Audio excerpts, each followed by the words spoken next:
Heidi by Johanna Spyri. Chapter 1. Up the mountain to Alm Uncle. From the old and pleasantly situated village of Mayenfeld, a footpath winds through green and shady meadows to the foot of the mountains, which on this side look down from their stern and lofty heights upon the valley below. The land grows gradually wilder as the path ascends, and the climber has not gone far before he begins to inhale the fragrance of the short grass and sturdy mountain plants, for the way is steep and leads directly up to the summits above. On a clear, sunny morning in June, two figures might be seen climbing the narrow mountain path. One, a tall, strong-looking girl; the other, a child whom she was leading by the hand, and whose little cheeks were so aglow with heat that the crimson color could be seen even through the dark, sunburnt skin. And this was hardly to be wondered at, for in spite of the hot June sun, the child was clothed as if to keep off the bitterest frost. She did not look more than 5 years old, if as much, but what her natural figure was like, it would have been hard to say, for she had apparently 2, if not 3 dresses, one above the other, and over these a thick red woolen shawl wound round about her, so that the little body presented a shapeless appearance as, with its small feet shod in thick nailed mountain shoes, it slowly and laboriously plodded its way up in the heat. The two must have left the valley a good hour's walk behind them when they came to the hamlet known as Dorfli, which is situated halfway up the mountain. Here the wayfarers met with greetings from all sides, some calling to them from windows, some from open doors, others from outside, for the elder girl was now in her old home.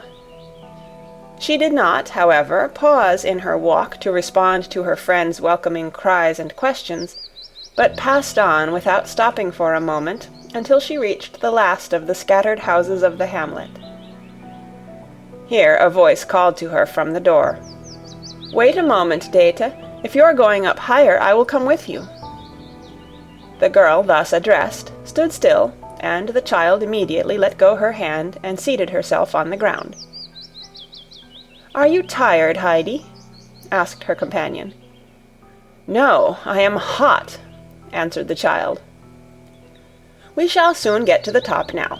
You must walk bravely on a little longer, and take good long steps, and in another hour we shall be there," said Dete in an encouraging voice.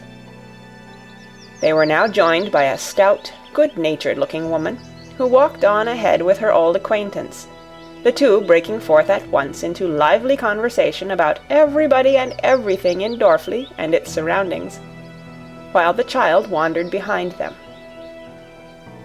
"And where are you off to with the child?" asked the one who had just joined the party. "I suppose it is the child your sister left." "Yes," answered Dete. "I am taking her up to Uncle, where she must stay." "The child stay up there with Alm Uncle? You must be out of your senses, Dete. How can you think of such a thing? The old man, however, will soon send you and your proposal packing off home again." "He cannot very well do that, seeing that he is her grandfather. He must do something for her. I have had the charge of the child till now, and I can tell you, Barble, I am not going to give up the chance which has just fallen to me of getting a good place, for her sake. It is for the grandfather now to do his duty by her." "That would be all very well if he were like other people," asserted stout Barble warmly. "But you know what he is, and what can he do with a child, especially with one so young? The child cannot possibly live with him. But where are you thinking of going yourself?" "To Frankfurt, where an extra good place awaits me," answered Dete. "The people I am going to were down at the baths last summer, and it was part of my duty to attend upon their rooms. They would have liked then to take me away with them, but I could not leave. Now they are there again and have repeated their offer, and I intend to go with them. You may make up your mind to that." "I am glad I am not the child," exclaimed Barble, with a gesture of horrified pity. "Not a creature knows anything about the old man up there. he will have nothing to do with anybody, and never sets his foot inside a church from one year's end to another. When he does come down once in a while, everybody clears out of the way of him and his big stick. The mere sight of him, with his bushy gray eyebrows and his immense beard, is alarming enough. He looks like any old heathen or Indian, and few would care to meet him alone." "Well, and what of that?" said Data, in a defiant voice. "He is the grandfather all the same, and must look after the child. He is not likely to do her any harm, and if he does, he will be answerable for it, not I." "I should very much like to know," continued Barble, in an inquiring tone of voice, "what the old man has on his conscience that he looks as he does, and lives up there on the mountain like a hermit, hardly ever allowing himself to be seen. All kinds of things are said about him. You, Data, however, must certainly have learnt a good deal concerning him from your sister. Am I not right?" "You are right, I did, but I am not going to repeat what I heard. If it should come to his ears, I should get into trouble about it." Now, Barble had for long past been most anxious to ascertain particulars about Alm Uncle, as she could not understand why he seemed to feel such hatred towards his fellow creatures, and insisted on living all alone, or why people spoke about him half in whispers, as if afraid to say anything against him, and yet unwilling to take his part. Moreover, Barble was in ignorance as to why all the people in Dorfli called him Alm Uncle, for he could not possibly be uncle to everybody living there. As, however, it was the custom, she did like the rest, and called the old man uncle. Barble had only lived in Dorfli since her marriage, which had taken place not long before. Previous to that, her home had been below, in Prattigau, so that she was not well acquainted with all the events that had ever taken place, and with all the people who had ever lived in Dorfli and its neighbourhood. Data, on the contrary, had been born in Dorfli, and had lived there with her mother until the death of the latter the year before, and had then gone over to the baths at Ragaz, and taken service in the large hotel there as chambermaid. On the morning of this day she had come all the way from Ragaz with the child, a friend having given them a lift in a hay-cart as far as Mayenfeld. Barble was therefore determined not to lose this good opportunity of satisfying her curiosity. She put her arm through Data's in a confidential sort of way, and said, "I know I can find out the real truth from you, and the meaning of all these tales that are afloat about him. I believe you know the whole story. Now, do just tell me what is wrong with the old man, and if he was always shunned as he is now, and was always such a misanthrope." "How can I possibly tell you whether he was always the same, seeing I am only 26, and he at least 70 years of age? So you can hardly expect me to know much about his youth. If I was sure, however, that what I tell you would not go the whole round of Prattigau, I could relate all kinds of things about him. My mother came from Domleschg, and so did he." "Nonsense, Data, what do you mean?" replied Barble, somewhat offended. "Gossip has not reached such a dreadful pitch in Prattigau as all that, and I am also quite capable of holding my tongue when it is necessary." "Very well, then, I will tell you, but just wait a moment," said Data, in a warning voice, and she looked back to make sure that the child was not near enough to hear all she was going to relate. But the child was nowhere to be seen, and must have turned aside from following her companions some time before, while these were too eagerly occupied with their conversation to notice it. Data stood still and looked around her in all directions. The footpath wound a little here and there, but could nevertheless be seen along its whole length, nearly to Dorfli. No one, however, was visible upon it at this moment. "I see where she is," exclaimed Barble. "Look over there."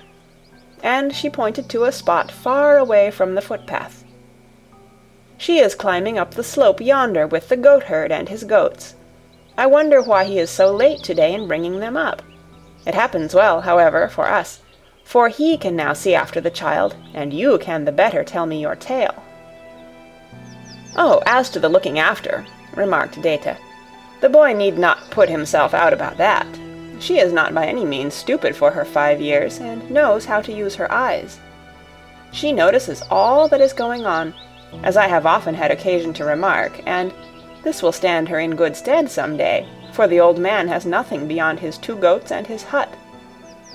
"Did he ever have more?" asked Barble. "He? I should think so indeed," replied Data with animation. "He was owner once of one of the largest farms in Domleschg. He was the elder of 2 brothers. The younger was a quiet, orderly man, but nothing would please the other but to play the grand gentleman, and go driving about the country and mixing with bad company, strangers that nobody knew. He drank and gambled away the whole of his property, and when this became known to his mother and father, they died, one shortly after the other, of sorrow. The younger brother, who was also reduced to beggary, went off in his anger, no one knew whither, while uncle himself, having nothing now left to him but his bad name, also disappeared. For some time his whereabouts were unknown. Then someone found out that he had gone to Naples as a soldier.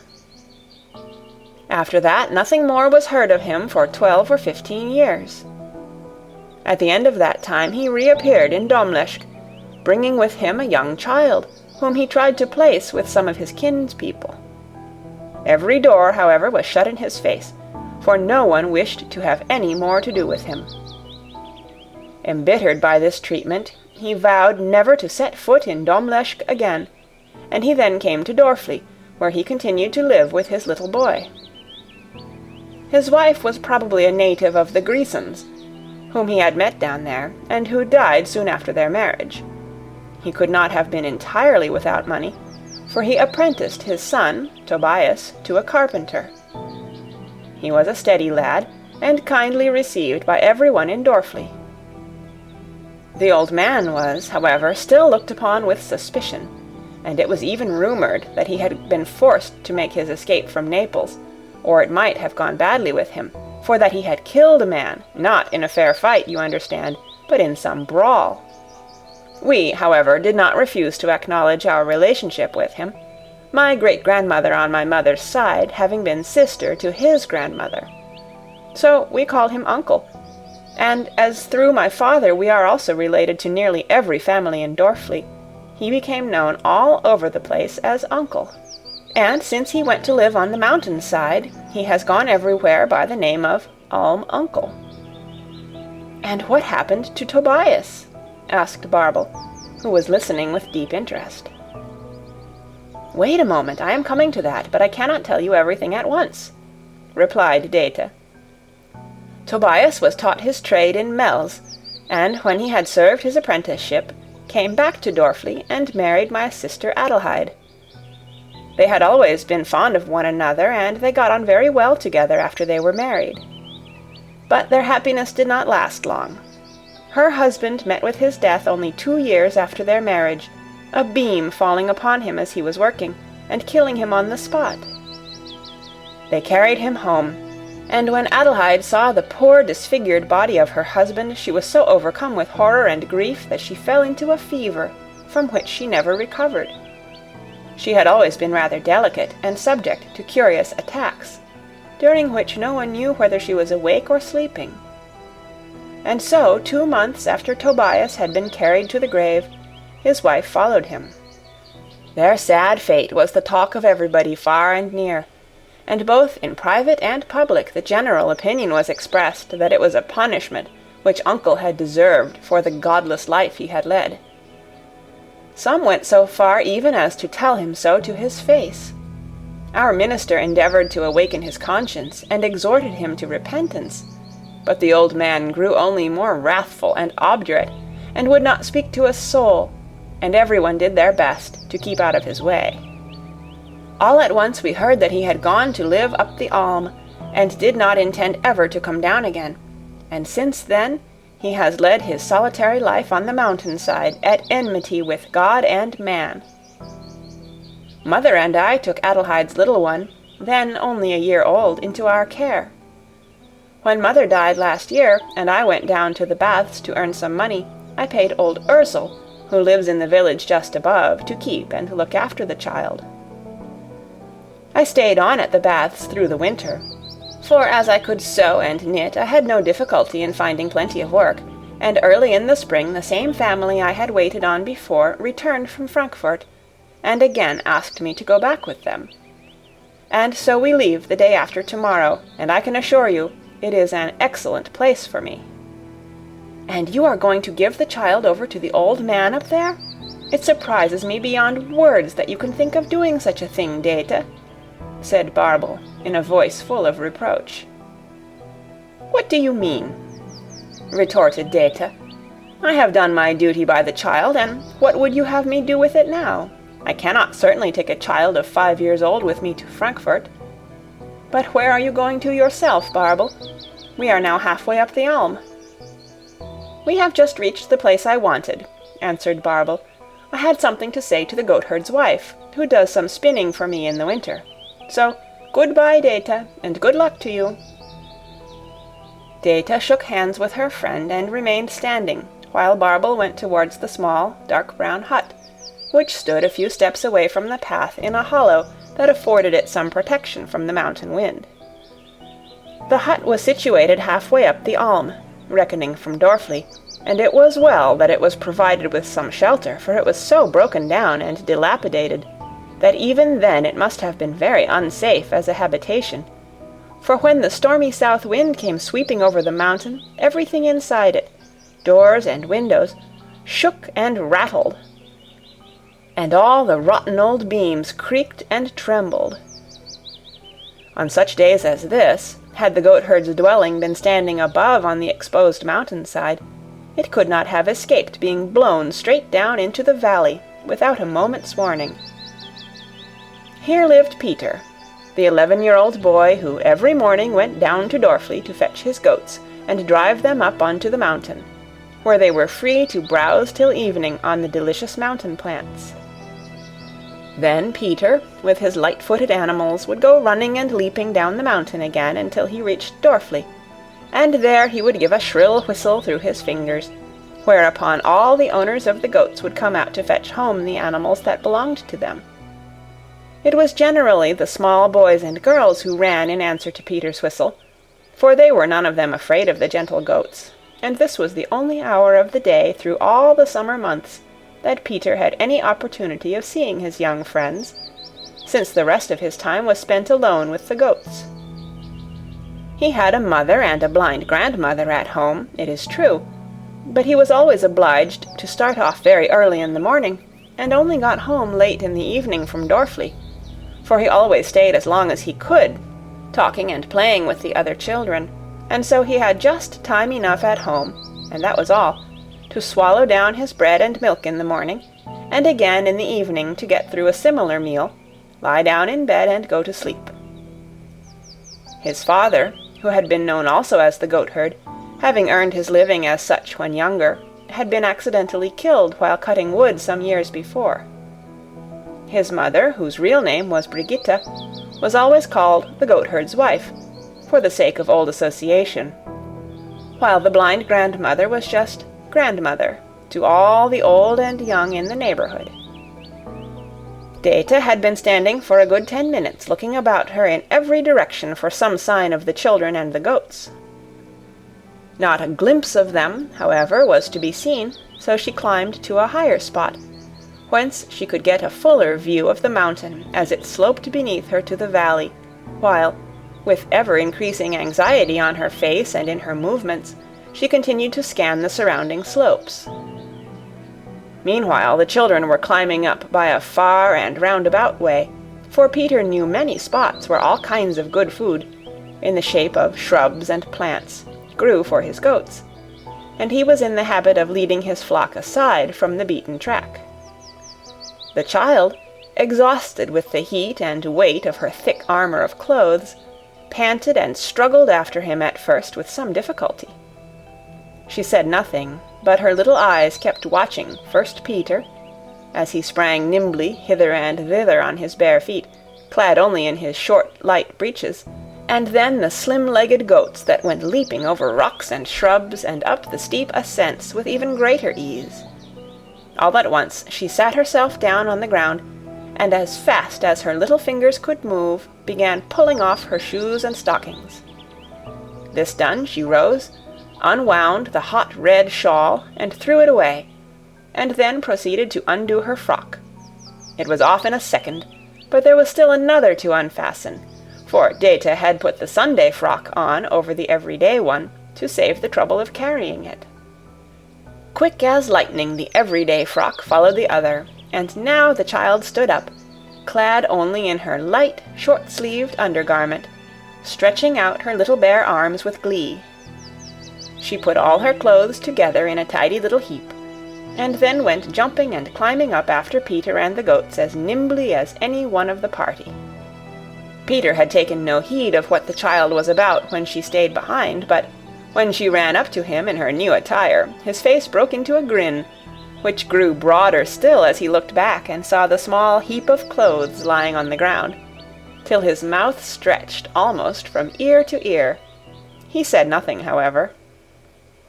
The child, able now to move at her ease, began to enter into conversation with Peter, who had many questions to answer, for his companion wanted to know how many goats he had, where he was going to with them, and what he had to do when he arrived there.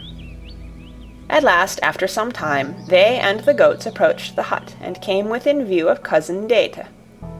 Hardly had the latter caught sight of the little company climbing up towards her, when she shrieked out, "Heidi, what have you been doing? What a sight you have made of yourself! And where are your 2 frocks and the red wrapper? And the new shoes I bought, and the new stockings I knitted for you? Everything gone, not a thing left. What can you have been thinking of, Heidi? Where are all your clothes?" The child quietly pointed to a spot below on the mountainside, and answered, "Down there." Dete followed the direction of her finger. She could just distinguish something lying on the ground, with a spot of red at the top of it, which she had no doubt was the woolen wrapper. "You good-for-nothing little thing!" exclaimed Dete angrily. "What could have put it into your head to do like that? What made you undress yourself? What do you mean by it?" "I don't want any clothes," said the child, not showing any sign of repentance for her past deed. "You wretched, thoughtless child, have you no sense in you at all?" continued Dete, scolding and lamenting. "Who is going all that way down to fetch them? It's a good half-hour's walk. Peter, you go off and fetch them for me as quickly as you can, and don't stand there gaping at me, as if you were rooted to the ground." "I am already past my time," answered Peter slowly, without moving from the spot where he had been standing with his hands in his pockets, listening to Date's outburst of dismay and anger. "Well, you won't get far if you only keep on standing there with your eyes staring out of your head," was Date's cross reply. "But see, you shall have something nice." And she held out a bright new piece of money to him that sparkled in the sun. Peter was immediately up and off down the steep mountainside, taking the shortest cut, and in an incredibly short space of time had reached the little heap of clothes, which he gathered up under his arm, and was back again so quickly that even Dete was obliged to give him a word of praise as she handed him the promised money. Peter promptly thrust it into his pocket, and his face beamed with delight, for it was not often that he was the happy possessor of such riches. "You can carry the things up for me as far as Uncle's, as you are going the same way," went on Dete, who was preparing to continue her climb up the mountainside, which rose in a steep ascent immediately behind the goatherd's hut. Peter willingly undertook to do this, and followed after her on his bare feet, with his left arm round the bundle, and the right swinging his goatherd's stick, while Heidi and the goats went skipping and jumping joyfully beside him. After a climb of more than 3/4 of an hour, they reached the top of the Alm mountain. Uncle's hut stood on a projection of the rock, exposed indeed to the winds, but where every ray of sun could rest upon it, and a full view could be had of the valley beneath. Behind the hut stood 3 old fir trees with long, thick, unlopped branches. Beyond these rose a further wall of mountain, the lower heights still overgrown with beautiful grass and plants, above which were stonier slopes, covered only with scrub, that led gradually up to the steep, bare, rocky summits. Against the hut, on the side looking towards the valley, Uncle had put up a seat. Here he was sitting, his pipe in his mouth and his hands on his knees, quietly looking out, when the children, the goats, and Cousin Dete suddenly clambered into view. Heidi was at the top first. She went straight up to the old man, put out her hand and said, "Good evening, grandfather." So, what is the meaning of this?" he asked gruffly, as he gave the child an abrupt shake of the hand, and gazed long and scrutinizingly at her from under his bushy eyebrows. Heidi stared steadily back at him in return with unflinching gaze, for the grandfather, with his long beard and thick grey eyebrows that grew together over his nose and looked just like a bush, was such a remarkable appearance that Heidi was unable to take her eyes off him. Meanwhile Dete had come up, with Peter after her, and the latter now stood still a while to watch what was going on. "I wish you good day, uncle," said Dete, as she walked towards him. "And I have brought you Tobias and Adelheide's child. You will hardly recognize her, as you have never seen her since she was a year old." "And what has the child to do with me up here?" asked the old man curtly. "You there," he then called out to Peter. "Be off with your goats. You are none too early as it is, and take mine with you." Peter obeyed on the instant, and quickly disappeared, for the old man had given him a look that made him feel that he did not want to stay any longer. "The child is here to remain with you," Dete made answer. "I have, I think, done my duty by her for these 4 years, and now it is time for you to do yours." "That's it, is it?" said the old man, as he looked at her with a flash in his eye. "And when the child begins to fret and whine after you, as is the way with these unreasonable little beings, what am I to do with her then?" "That's your affair," retorted Dete. "I know I had to put up with her without complaint when she was left on my hands, as an infant, and with enough to do as it was for my mother and self. Now I have to go and look after my own earnings, and you are the next of kin to the child. If you cannot arrange to keep her, do with her as you like. You will be answerable for the result if harm happens to her, though you have hardly need, I should think, to add to the burden already on your conscience." Now, Dete was not quite easy in her own conscience about what she was doing, and consequently was feeling hot and irritable, and said more than she had intended. As she uttered her last words, Uncle rose from his seat. He looked at her in a way that made her draw back a step or two. Then, flinging out his arm, he said to her in a commanding voice, "Be off with you this instant, and get back as quickly as you can to the place whence you came, and do not let me see your face again in a hurry." Dete did not wait to be told twice. "Good-bye to you, then, and to you too, Heidi," she called, as she turned quickly away and started to descend the mountain at a running pace, which she did not slacken till she found herself safely again at Dorfli, for some inward agitation drove her forwards as if a steam engine was at work inside her. Again questions came raining down upon her from all sides, for everyone knew Dete, as well as all particulars of the birth and former history of the child, and all wondered what she had done with it. From every door and window came voices calling, "Where is the child? Where have you left the child, Dete?" And more reluctantly Dete made answer, "Up there with Alm Uncle. With Alm Uncle, have I not told you so already?" Then the women began to hurl reproaches at her. First one cried out, "How could you do such a thing?" Then another, "To think of leaving a helpless little thing up there." while again and again came the words, "The poor mite, the poor mite," pursuing her as she went along. Unable at last to bear it any longer, Dete ran forward as fast as she could until she was beyond reach of their voices. She was far from happy at the thought of what she had done, for the child had been left in her care by her dying mother.